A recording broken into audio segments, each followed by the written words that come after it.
media does oh my God, Donald Trump's not debating. Meanwhile, here's Biden campaign spokesperson Quentin Fulks, who repeatedly declines to say whether or not Biden will debate. The Commission on Presidential Debates now has the schedule out. Is the president committed to participating? Look, at the end of the day, we're focused on building a campaign. We'll have those conversations, but right now, our focus is on making sure we continue to build out a campaign and infrastructure that's going to be able to be competitive in 2024. So that's enough. You're not committed. No, I said that the campaign is going to take a look at the schedule and we can have those conversations. But as of right now, our focus remains on building out a campaign and infrastructure. So you're not going to debate in the primary and you're not even going to debate in the general election? Aha. Basement 2.0. I don't know where okay. Now it's time for another world-renowned, world-famous Keep Talking segment. That's where I go into the studios of my friends, my colleagues, my brothers and sisters in the talk, radio, and podcasting world, and we discuss their hottest topics. Joining the program is the host of the Loud Majority podcast on Long Island. Not that Kevin Smith, this Kevin Smith. Thank you for joining us. Thanks for having me. Did you watch the debate last night? Yes, I watched it so no one else had to. That's what I said. Look, none of these people, and I'm not saying it because I just want to be mean. If this were a NASCAR lap, Trump's car would have lapped these people 4 times already. There's no catching up here. The Iowa caucuses are next month. But really, I don't understand why Chris Christie's still in this thing. You know, it's so interesting. Look, I can understand why a person would vote for Nikki Haley. I've met Ron DeSantis voters. I've met Vivek Ramaswamy voters. I genuinely mean this. I have never seen on Twitter, in real life, anywhere in the entire universe, a person that is like, you know, Chris Christie, I think he would make a great presidential nominee. Where are these people coming from that he's polling 10, 11% in New Hampshire? I just want to meet one of them and ask them, what aren't I seeing? Because to be honest with you, look, you're from Jersey, I'm from Long Island. We all hate him. So what are they seeing in New Hampshire that I'm clearly missing? And just so you know, my formative years were spent in Belmore, so I'm from Long Island originally.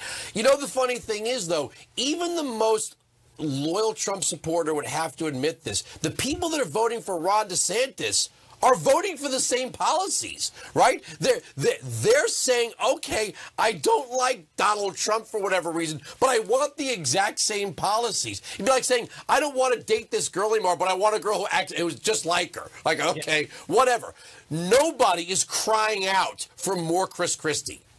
No one is. The only real anti-Trump vote there is right now are the neocons going for Nikki Haley, are the donor class, are the people who have been screwing this country over for years, are the people who want us to continue to bomb third world nations. Those are the only people that in the Republican primary that are going for anyone other than Donald Trump. And when Ron DeSantis drops out and when Vivek Ramaswamy drops out, they're all going to come back to Trump. So these people that are out there thinking, oh, well, once we coalesce, once we get rid of these 4 and come together, then we'll have a formidable candidate against Donald Trump. No, you won't. It's only going to grow his lead, particularly moving into Super Tuesday. And Ramaswamy had a good point. He said every single one of you got here by begging Donald Trump.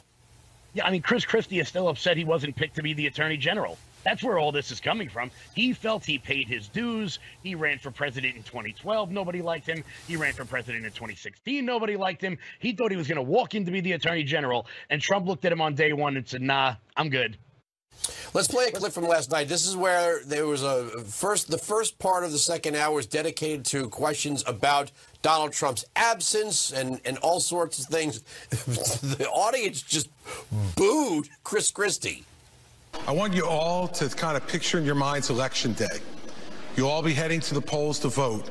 And that's something that Donald Trump will not be able to do because he will be convicted of felonies before then, and his right to vote will be taken away. You know, look, here's the bottom line. You can boo about it all you like and continue to deny reality. But if we deny reality as a party, we're going to have 4 more years of Joe Biden.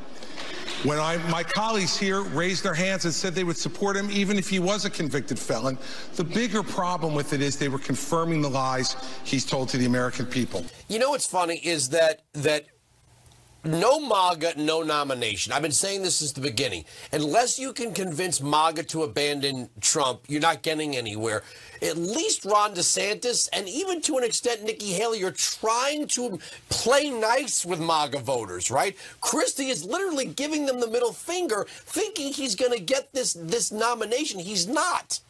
No, and you know what, to be totally honest with you, if in some world Donald Trump ended up leaving the Republican primary for whatever reason, I think most of the voters would go to Vivek, to be totally honest with you. The three people on the left side of the stage last night were totally irrelevant. The only reason why anyone watched it is because Vivek Ramaswamy happens to be entertaining. We knew we were going to see some fireworks. I got nothing new out of Ron DeSantis. I got nothing new out of Nikki Haley. And Chris Christie was the exact same candidate he's been for the last 12 years. This guy runs for president every single cycle. He can't get it out of his head that no one likes you, bro. Go away.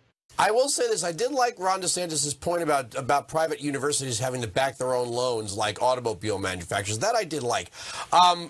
Let me talk specifically New York and Long Island.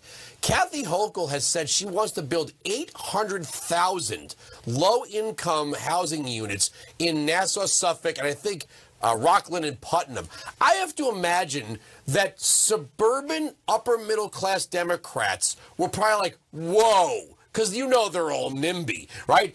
They might not like Donald Trump. They might not commonly vote Republican. But if it comes down to their kids' schools, their home value, crime in their town, if you're in places like Huntington or my beloved Belmore, you're not voting Democrat in 24. 100%, because you also have to realize the only place there is room for low-income housing on Long Island are in the exact places where Kathy Hochul goes to get the majority of her donations. We're talking about the Gold Coast, the entire North Shore of Nassau County, Port Washington, Manhasset, Syosset, Jericho, that entire area. Those are all deep blue areas. Deep blue areas, and that's the only place with room for it. I'm from Lindenhurst. You couldn't put an apartment complex in Lindenhurst if you wanted to. There's simply not enough room for it. However, Kathy Hochul has, I guess she's going to replace the cornfields out on the East End, because she's certainly not going to put them in the Hamptons. I was going to say that was my next thing. Well, you know, there might be some room in the Hamptons. I mean, then again, we saw what happened when 48 migrants showed up, you know, on Martha's Vineyard, which is kind of the, you know, that's the New England equivalent of the Hamptons, right? That's where Gordon Gekko had his mansion. That's where Weekend and Birdies took place. You know, that. Can you imagine if she said, I'm putting them in Southampton or Bridgehampton or East Hampton? It would never even come to that. I mean, look, Billy Joel's about to sell his house. Why don't we turn his whole estate in Sag Harbor into a giant migrant camp? You got to put these people somewhere. Watch the liberals lose their minds when their palatial $40 million estate becomes almost worthless because it turns into El Salvador. You know, I'm convinced that if the elections were held today, Chitterelli would beat Murphy and Lee Zeldin would be governor of New York. And, you know, that guy, I want him for RNC chair or something. He has taught blue state Republicans how to win. Okay, I'm not a fan of George Santos. Do I think he should be kicked out of Congress? You know, he's got to be convicted of. They just threw him out. But that being said, the New York map lit up red because of the Zeldin influence. But if the election was right now, he'd win. In fact, I'll show you something. Right behind me is a sign that says Zeldin for RNC chair. That is sitting behind me. I promise to all the viewers we did not plan that. It's on my show every day.